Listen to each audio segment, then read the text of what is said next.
En titre ce soir, l'Alliance du secteur privé pour la promotion de la santé au Mali renouvelle son bureau à l'issue de l'Assemblée générale élective. De nombreux défis attendent les nouveaux dirigeants. La recherche qualitative sur l'homme et son milieu est accentuée grâce à la socio-anthropologie, une méthode innovante et efficace. Nous en parlerons dans notre grand format. En toute fin de journal, nous irons à la découverte de l'arche de Kamadjan dans le magnifique site de Sidi à quelques kilomètres de Bamako. Madame, Monsieur, bonsoir. Nous ouvrons par une décision de justice, celle de la Cour constitutionnelle. Cette institution a rendu 2 arrêts datés du jeudi 25 avril. La première requête sur la contestation de la vacance du pouvoir a été déclarée irrecevable par la Cour, car estimant que ceux qui l'ont saisie n'ont aucune habilité de saisine. En ce qui concerne le second arrêt portant sur la suspension des activités des partis politiques, l'institution judiciaire se déclare incompétente pour examiner une plainte visant l'annulation de cette décision des autorités de la transition. La Cour constitutionnelle estime que c'est la compétence de la Cour suprême. Sur un tout autre plan, la 3e Assemblée générale élective de l'Alliance du secteur privé pour la promotion de la santé au Mali s'est tenue ce 27 avril. De nombreux défis attendent le nouveau bureau élu à l'issue des travaux. Soumaïla Fani. Créée le 20 février 2014, l'Alliance du secteur privé pour la promotion de la santé au Mali, qui regroupe les structures appartenant au secteur privé dans les domaines médical, pharmaceutique, médecine traditionnelle, mutualité, santé communautaire ou encore santé confessionnelle, a tenu sa 3e assemblée générale ce samedi 27 avril.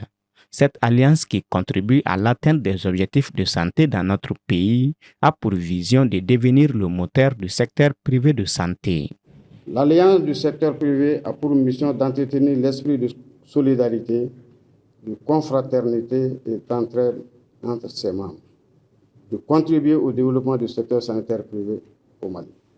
À ce titre, elle a pour vocation d'être l'interlocuteur du ministère de la Santé et du Développement social et de ses partenaires techniques et financiers auprès de ses membres sur toutes les questions qui concernent l'implication du secteur privé dans l'élaboration, la mise en œuvre, le suivi et l'évaluation des programmes et politiques de santé et de promotion de la santé en privé. Pour le bureau dont le mandat s'achève, plusieurs activités ont été menées conformément à son plan d'action.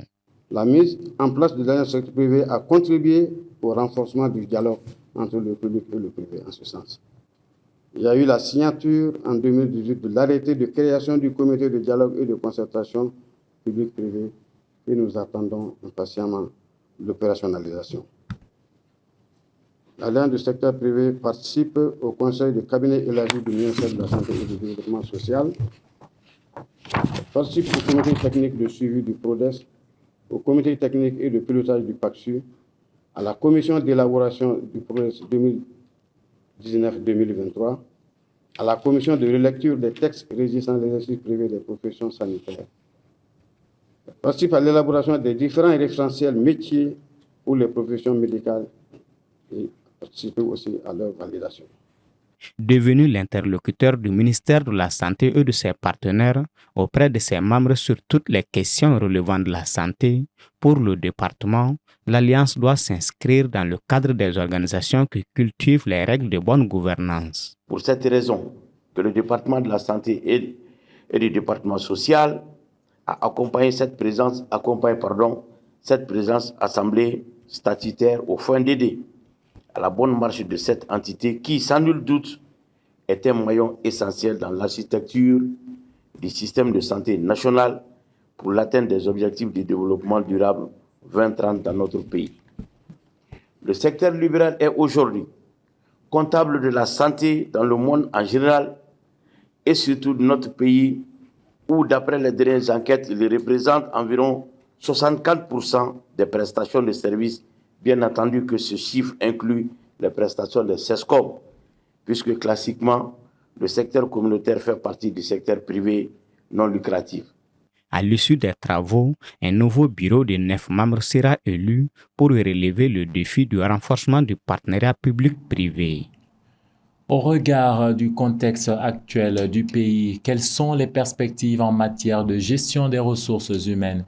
Du 26 au 27 avril, les différents acteurs du Forum RH, en collaboration avec le cabinet Challenge Consulting, ont échangé sur cette question dans le cadre de la deuxième édition des rencontres annuelles des ressources humaines RH.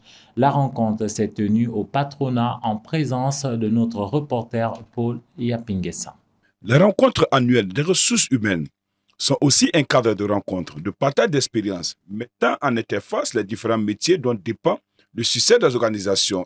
Donc, ces membres se rencontrent régulièrement autour des thématiques RH pour échanger, se partager des expériences afin d'avoir des résultats adéquats et appropriés à nos réalités au Mali.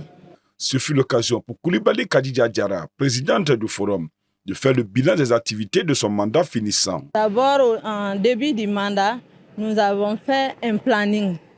Un planning, on devrait réaliser 4 forums dans l'année.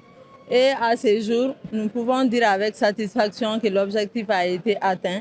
Les 4 forums ont été tenus, 3 à Bamako et 1 à Ségou. Pour l'associé gérant du cabinet Challenge Consulting Bamako, Michael Trabi, cette deuxième édition des rencontres annuelles des ressources humaines est une opportunité pour les professionnels de la gestion des ressources humaines de se réunir pour échanger sur les défis et les opportunités liées à la gestion des ressources humaines au Mali. Alors, dans notre dynamique de promotion et de valorisation des corps de métier support aux entreprises, nous avons initié depuis quelques années les Journées nationales métiers, qui sont des plateformes d'échange et de partage d'expérience entre les professionnels par corps de métier support aux entreprises. Donc, dans cette veine d'activité, sinon du secteur que nous touchons également les ressources humaines. Voilà pourquoi on organise aujourd'hui, en partenariat avec le Forum RH, les rencontres annuelles des ressources humaines, une plateforme où les professionnels des ressources humaines se rencontrent pour échanger sur des thématiques d'actualité de leur métier, créer un réseau du benchmarking de sorte à promouvoir et faire évoluer la fonction.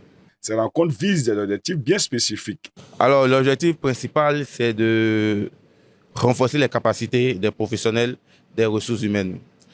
Créer un réseau encore plus large parce que, comme on le dit, notre objectif principal aujourd'hui, c'est de valoriser ce capital humain-là qui est au cœur de toute chose, qui est au cœur de toute performance et qui est au cœur de l'évolution de nos systèmes, que ce soit l'État étatique et dans le secteur privé. Donc, promouvoir les ressources humaines, c'est vraiment l'objectif clé de cette rencontre-là. Ce forum RH, selon les responsables, a été créé à l'initiative des jeunes gestionnaires des ressources humaines pour organiser leur secteur d'activité. Comme annoncé en titre, la socio-anthropologie est une nouvelle approche apparue récemment. Lors de sa création, elle a d'abord été appliquée à l'étude du travail, mais vous allez le voir, la socio-anthropologie tend de plus en plus vers des faits sociaux qu'elle s'efforce de mettre en relief. Socio-anthropologie, la recherche qualitative sur l'homme et la société, c'est un grand format, signé Paul Yapingessa. À l'Institut des sciences humaines de Bamako, le département socio-anthropologie occupe une place de choix. Aujourd'hui, qui dit sciences humaines et sociales, dit la société, dit l'homme, dit la vie de l'homme. Et le département socio-anthropologie est un département, comme je l'ai dit, stratégique, qui travaille sur les questions des sociétés, sur les questions de la vie de l'homme en société, pour une meilleure compréhension de l'histoire, de l'évolution de la société.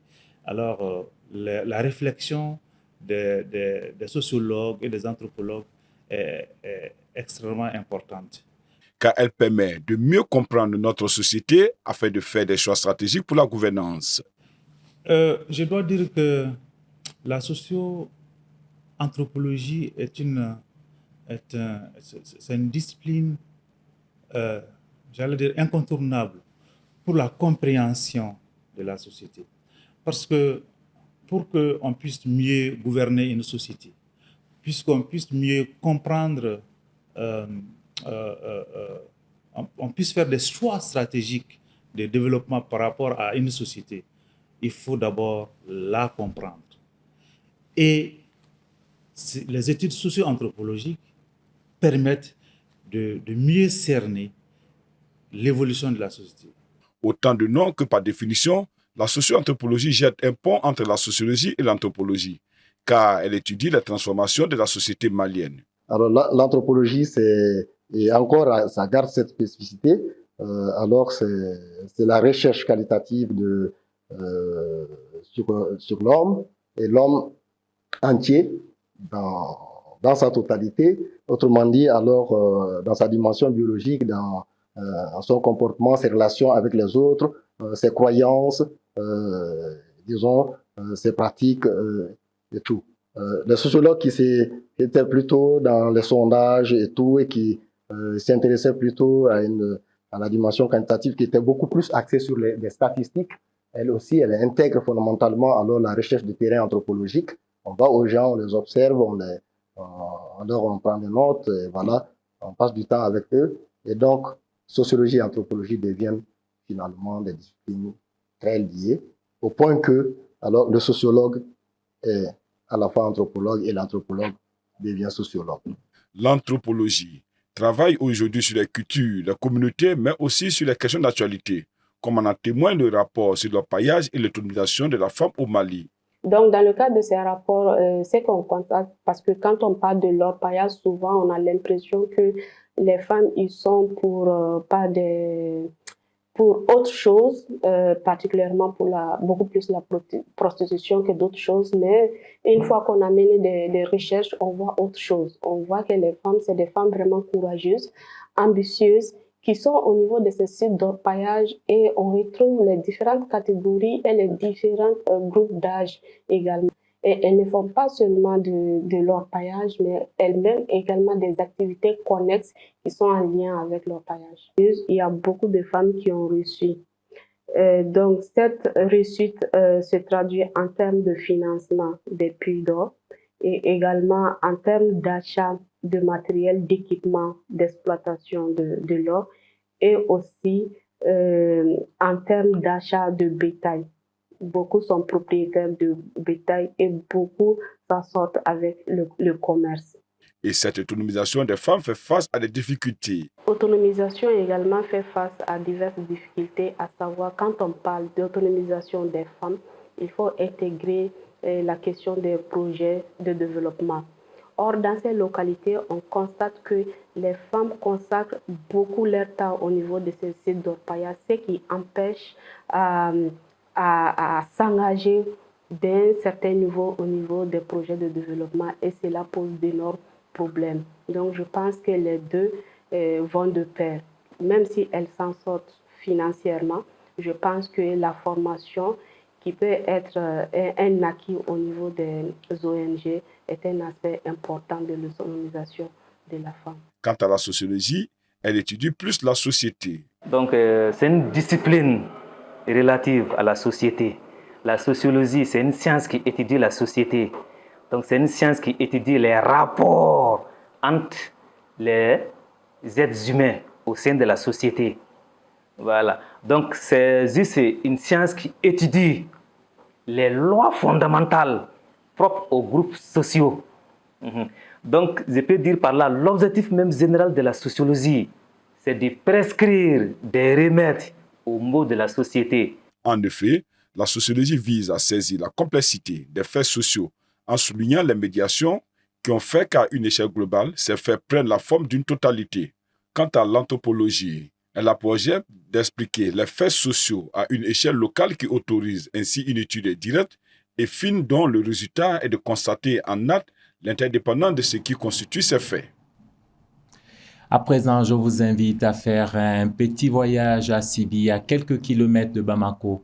On y retrouve de nombreux sites historiques et touristiques. L'Arche de Kamadjan est l'un d'entre eux. très visité. La beauté et les mystères de l'Arche enchantent plus d'un. Découvrons ce magnifique lieu avec la sublime voix d'Assetoumani Coulibaly.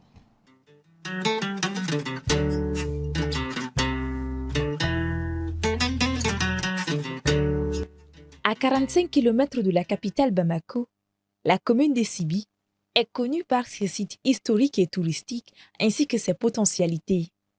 Selon un guide local, plus de 70 sites touristiques sont à visiter dans la commune. Nous nous sommes intéressés tout particulièrement à l'Arche de Kamadjan Kamara, qui a une si riche histoire. Pour la visite, M. Kamara nous a servi de guide. Premier point d'arrêt, la grotte de Panthère ou grotte d'armement. An bɛ yan wele ko grotte de Panthère walima grotte de armement parce que Kamadjan Kamara ani Sunjata olu de jɛra ka Sumaworo Kante kɛlɛ donc o kɛlɛ hukumu kɔnɔna na ni Kuluwo ni o ye yan de kɛ u ka gindo bɔrɔba dɔ ye gindo min don n'u b'a fɛ ka ɲɔgɔn ye kɛ ka ko o ko labɛn bɛɛ b'a na n'i ka kɛlɛkɛminɛn ye mais kɛlɛkɛminɛn ninnu c'était sacré.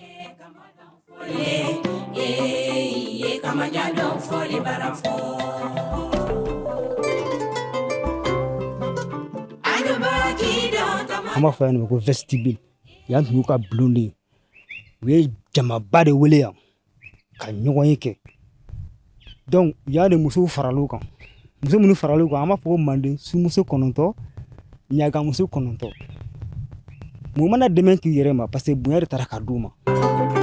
Sibikurula Kamadjan Bonsono Nyakumala Kamara Duma Tabukurula Kamadjan Bonsono. Donc nin kɛra Kamadjan ka dɔnni de k'a jira k'a fɔ n'u bɛna taa kɛlɛyɔrɔ la Sumaworo Kante kɛlɛ kɛlɛden n'i tɛmɛna Kulu dugumala fɛ i bɛ lakana Sumaworo Kante ka kɔlɔlɔw ma parce que Sumaworo Kante tun bɛ mɔgɔ kɛlɛ k'a sɔrɔ a tɛ face à face donc fana tun ye Kamadjan ka se de ye o de kosɔn ale ye tɔ nin bɛɛ fara ɲɔgɔn kan pour que Sumaworo Kante kɛlɛ. Nous voici dans la grotte de consultation de l'Arche. À l'époque, raconte-t-il, c'est dans cette grotte que se prenaient les décisions, bonnes ou mauvaises. Mun an b'a fɔ grotte de consultation parce que Kamadjan ni Sunjata u ka u bɛɛ nana de ka na lajɛli de kɛ yan avant que kɛlɛ kɛ contre Sumaworo Kante donc o turabu da yɔrɔ de filɛ nin ye hali sini mɔgɔw bɛ ne ka tiɲɛ da yan an b'a fɔ ko tiɲɛ mais bamananw b'a fɔ ko turabu donc o yɔrɔ de filɛ yan a ma dabila u ye turabu de da yan. Cette arche est depuis des années l'attrait principal de la commune de Sibi. Ici, en plus de la visiter, l'arche sert également de site d'escalade pour des touristes randonneurs ou encore les sportifs. Le tourisme dans la commune est une véritable aubaine pour des jeunes car elle crée de l'emploi pour la plupart qui deviennent des guides.